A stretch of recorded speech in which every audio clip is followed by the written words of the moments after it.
What up, Cool Squad? I'm back with another video. Today we're gonna be doing a story on Gypsy Bros Blanchard. So she gets out tomorrow, right? And I was thinking, why not when she get out? Some people might not know her story and what's going on. So if you see a headline tomorrow, you're like, who is that? So I was like, let me talk about this video because I previously watched some of the Hulu series, and then I did my own little research on her story, and it's actually mind blowing. So in this, she just chill, get a bev, you know what I mean, and just relax and listen to what I'm about to talk about, bro. I ain't gonna lie, her story is nuts. Like, it's so crazy. Like, bro, y'all gonna be shocked with me, bro. I'm telling y'all. All right, let's get into it.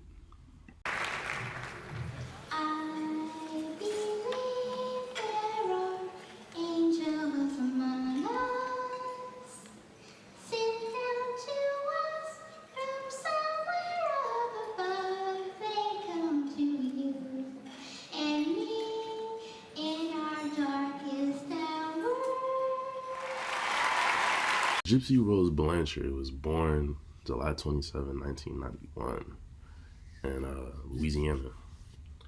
So during her childhood, her mother started already, manipulating her. So she basically told her that as she was growing up, that she described her father as a deadbeat drug addict and like someone who would just abandon his daughter. But the dad later on ended up describing it as like the mom was just lying. So basically he was actually 17 years old when Dee Dee was 24. So, at a young age, obviously you're like scared, and it's kind of like, damn, I just got somebody pregnant, you know what I mean? So he basically was scared, bro, and they ended up getting married, but he ended up saying he got married for the wrong reasons. So they ended up, separate. Dee Dee, the mom, she somewhat made herself and like put herself into like I want to say like put herself on a pedestal. She was one of those women that probably just like wanted all the glory, wanted just people to feel for her. So she made it seem like, oh, she like the perfect model parent, she was a single mom, obviously, so that was good addition to what she was planning. But also, people in the world that see single moms are like, oh my gosh, like you're so strong. How do you do that? So they already had, sympathy towards her already. So she created this idea that this narrative that her daughter was ill, terribly ill. Something was wrong with her, right? So when she was an infant, she brought her to the hospital and she convinced the doctors that she had sleep apnea. But there was no sign of that. Bro, I'm telling y'all, this woman is sick, bro. Like, you know what I'm saying? She ended up determining herself that Gypsy had like this chromosomal disorder. You know what I'm saying? So she ended up like just being a security guard for Gypsy, like just watching over her 24/7, like she's a spy, you know what I mean? And like as she's growing up, like towards the age of 8, she had ended up falling off her granddad's motorcycle, and she was taken to the hospital where it was just like a minor, wound on her knee.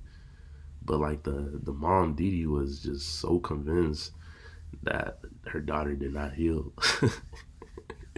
So she started like behaving and, oh, the daughter needs surgery and she'll hope that she's able to walk again. What? Like, oh my goodness. So after that, she decided Gypsy would be placed in a wheelchair so her knee would not get aggravated further, right? Sick. The Habitat for Humanity built them a house with a wheelchair ramp and a hot tub. And the Make a Wish Foundation sent them on trips to Disneyland, giving them backstage passes to concerts. So basically, like, they were scamming people. But Gypsy is like the head of this, not knowing what's really going on. Like, her mom was really like a mastermind. You feel me? Various, foundations, different doctors. She used to get different attention nationwide. They used to like try to reach out to her and just to see if there's anything they can do, bring her in to specialists, see what the doctors can do for her. She ended up going to a neurologist in Springfield named Bernardo Flastering. I might have butchered that, I don't know. And like they ended up seeing him in the clinic, right? But while I was there, the doctor discovered something shocking. Bro, Shorty, there's nothing wrong with her. Like she had no diseases. Nothing in sight. No disease in sight. He even stated saying, and quoted saying, he doesn't see any reason why she doesn't walk. But the mother, with her tactics, she ended up brushing him off. Began to make, other calls to doctors in New Orleans, saying that, oh, Hurricane Katrina, like I said before, she used this as a tactic. Oh, it washed away her, documents, Gypsy's documents, and all this other health records. But like, it's just crazy how like you could just do something like this to a human being, bro. But actually, it wasn't even Gypsy that's the sick person. It's the mother, Dee Dee. She was a sick person. They ended up saying she had this syndrome. It's called Munchausen syndrome. It's like a mental health disorder in which like a person creates, fictitious illnesses for a person they care. And it's like a attention seeking type of thing where they would see her and just automatically feel bad for her and just things of that nature, you know what I mean? But while this is still going on, Gypsy started to actually suspect that there was something wrong with her mom. She was telling everyone that Gypsy was age 14 when she was actually 19. But Gypsy started to understand that she wasn't the sick one. It was her mom, that she was aware that she could walk, and she started getting aware of her age. She even taught herself how to read through Harry Potter books and stuff. But she knew something was off, and like sometimes she even attempted to escape. But it's like she couldn't get away from her mom's grasp. That makes sense, She tried, and it's just like she had like this bondage on her, like it was so crazy. And never like, say she would try to escape and all these other tactics, she would just be like, oh, something's wrong with you, Gypsy. And it would just be medicine upon medicine she would give her. You know what I mean? So it would make it impossible for her to really, feel safe. Like she was trapped. And it's crazy because their lovable nature of both of them made it just like an inspirational bond to others. So people believed their lies. You know what I mean? But Gypsy at this point she was not having it. She was starting to get fed up. Fast forward a little bit towards the ending, Gypsy is growing up and she's getting to that stage of curiosity, and so she ends up connecting with an online boyfriend. His name is Nicholas Goldenjohn. But like even before they connect, right? She used to like try to get, with different interactions with other people, men, and doing like online chatting, right? But her mom would like if she catches her and does stuff, she would chain her to the bed and like threaten to smash her fingers with a hammer after she had like found out about her internet activities and stuff. But Gypsy continued to do this because she was hoping that like through her chats and stuff that she would be able to like somebody can save her from this tragic situation she's in. This is where we meet Nicholas Goldenjohn in 2012, right? So she's about 21 years old at this time. That's when she meets Nick, and Nick is 23 at the time from Wisconsin. But Nick at the time he did have a criminal record for indecent exposure, and like he just had a history of mental illness.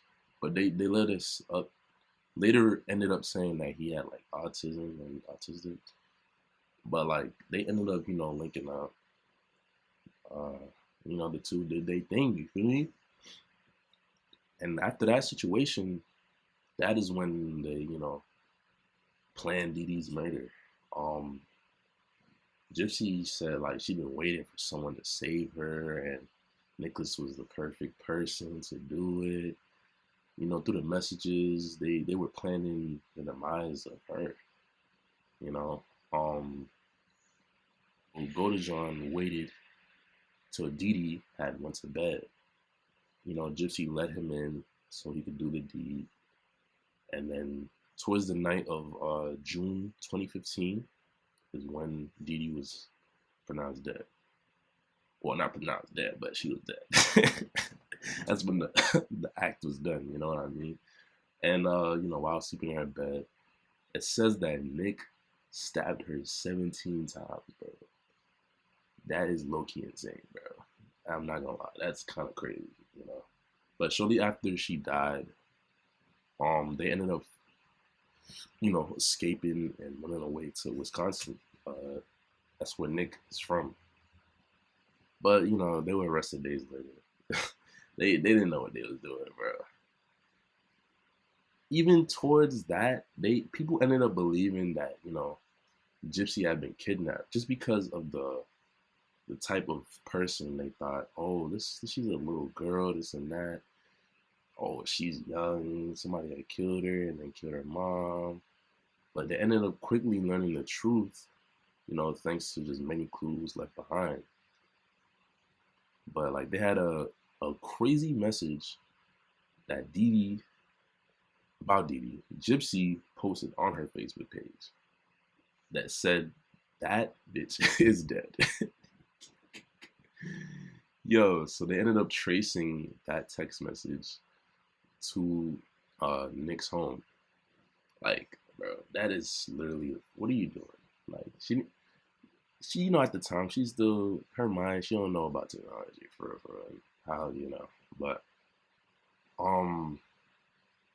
so she ended up saying that she did that message only so her mom's body could be discovered, but she didn't plan on being a one cop. Okay.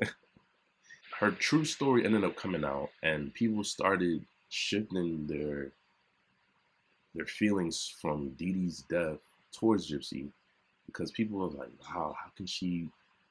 They were like enraged. How would you treat a girl like this, And how they would like just alter her appearance, make her seem sick. She had leukemia, But the psychiatrists ended up labeling Gypsy as a victim of child abuse, which is the right thing, You know what I'm saying? She made Gypsy force a fake illness, but she had also hit her, and just restrained her to her bed, even denied her food at times.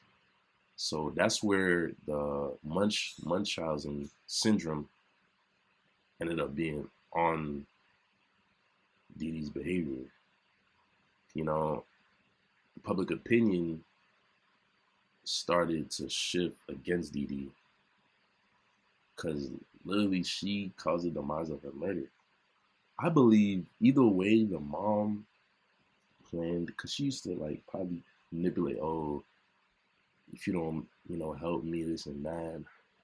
She'll probably commit suicide. Like, oh, you feel me? Make Didi just look crazy to like Gypsy. Oh, this girl, she couldn't take care of me, this and that. Like, it's just a whole lot of manipulation tactics where I feel like this girl is like really traumatized for life, bro. But eventually Gypsy ended up confessing that she told Nick to kill her mom in a desperate bid to escape from her. Yeah, she ended up pleading guilty to second degree murder in 2016 and was sentenced to 10 years in prison, while Nick, on the other hand, was sentenced to life in prison for first degree murder because he's the one that ultimately did the crime. And it's crazy. She actually got out today, but it says that Gypsy actually researched her mom's condition and has come to the terms with the abuse she suffered. But she feels remorseful, but she understands that she's better off without her mom. And like even a quote in 2018 says that she felt like I'm freer in prison than living with my mom because now I'm allowed to just live like a normal woman. Okay. My conclusion to all of this, man, I ain't gonna lie. I believe that, I don't know, because I watched the Hulu series. I don't know if it's a good thing to go off of, but it made it seem like Nick was like, autistic and he had something wrong with him. And like, they were role playing this and that. So I don't really know what to believe, but I believe, if it's that, I don't think Nick should be put in, they should have got the same time, or he should be getting out at least. For him to be serving life, and they were, he said I seen some interviews saying he still loves her, this and that. And like, I just feel like it's kind of wrong. But I don't blame Gypsy at all, How can you really feel, oh, why is she getting out? Like, bro, for someone to be tortured like that for years, unknowingly and knowingly, but knowing you really can't escape, it's kind of, a sad case. And, I'm happy that she's out. I seen she wants to meet Taylor Swift. So I hope she gets that chance to do that. But, yeah, man, Gypsy Rose Blanchard, it's a story of her.